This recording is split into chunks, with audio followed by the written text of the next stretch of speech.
Do you need a white balance or is the wall good? It's on the table. Are we okay? Okay, so we'll have Colonel Bolduc and Sheriff Caranda again speaking here with an update on events from earlier this morning, as well as an update on the overall investigation into the homicides in Laurel yesterday. So, Colonel?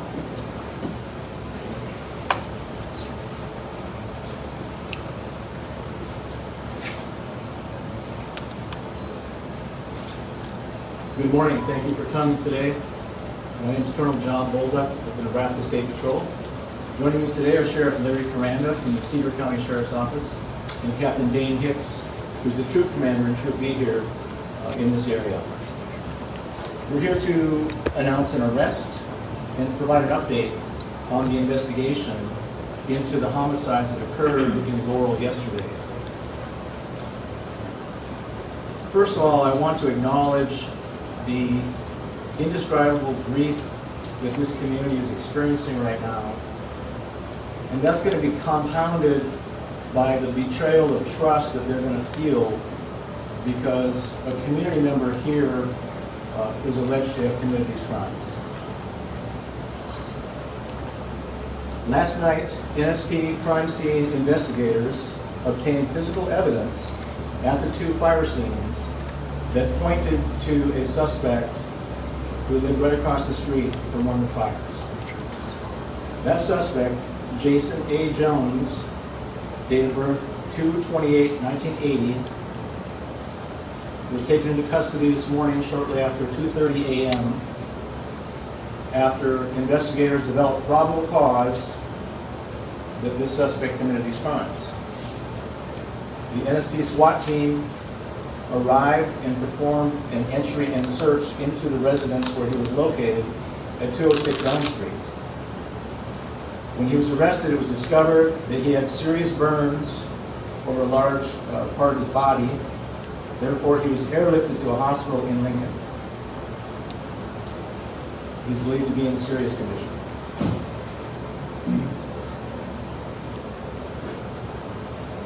The victims in this case have now all been identified and their relatives have been notified.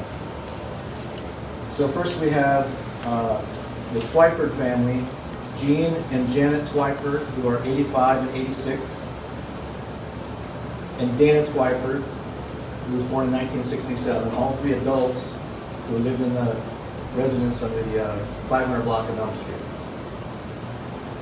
Michelle Ebeling was the fourth victim who was located in the first house in the 200 block of Elm Street. She was born in 1969. We're still working to process the evidence that we collected at this scene. It's still very early in this investigation. Now I have to talk about what I consider the heroic efforts of the firefighters who were on the scene here yesterday. And I describe them as heroic because they had a very difficult task. We asked them to put out these fires while preserving the evidence of these crimes. They had to adjust their tactics in order to do that, and they did that with great efficiency. Their efforts preserved the evidence that led us directly to the suspect. It cannot be understated that this has been an entire team effort, not only by our law enforcement partners, our firefighters, but the entire community who has stepped up, offered assistance, cooperated fully with investigators. But the work is just beginning. We've made an arrest. We have a large volume of evidence to process, people to interview, and we have to prepare for entry into the justice system. There will be a trial.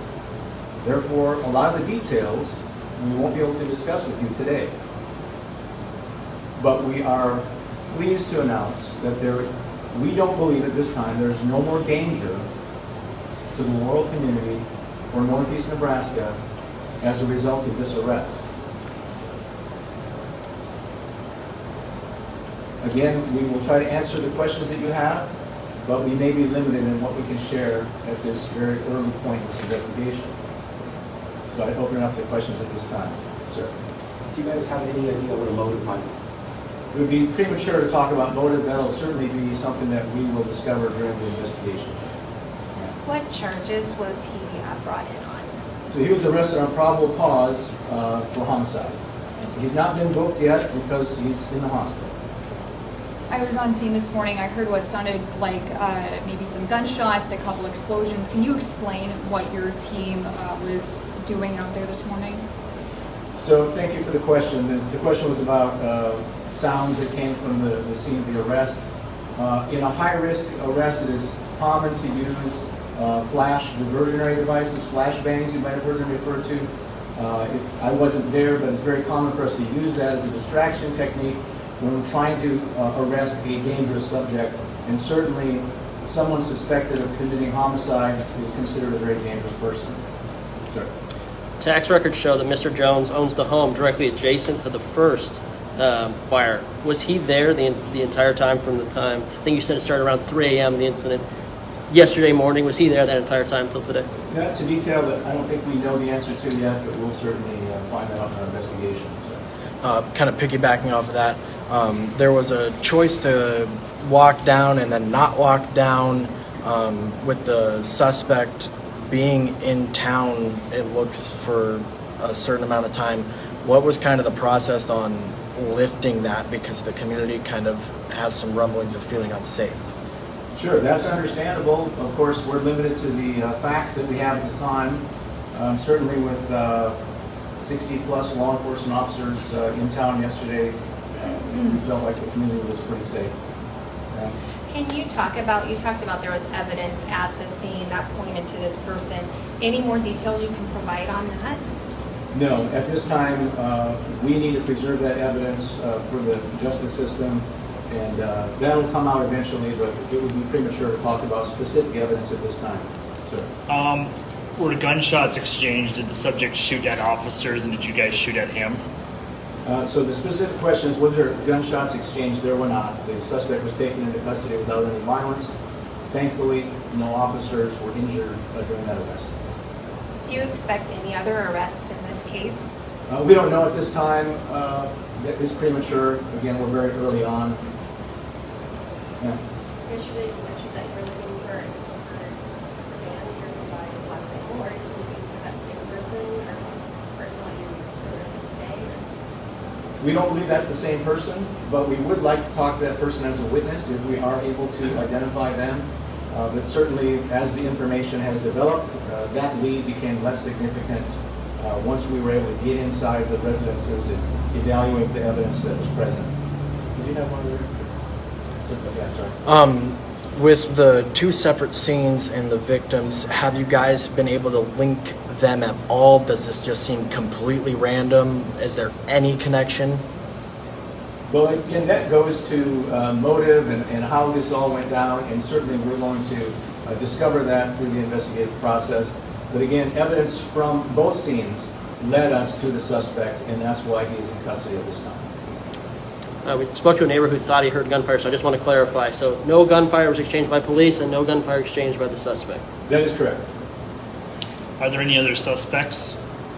We haven't identified any at this time. That's a possibility as we look into this, but right now we believe that the community is safe with this person in custody. Yeah. When do you expect to have the bodies examined and get more evidence that way? So the examination of the bodies will happen today, and we have investigators working with the coroner's office who will be taking care of that task. Is the second house, is that considered a total loss? I don't know the answer to that.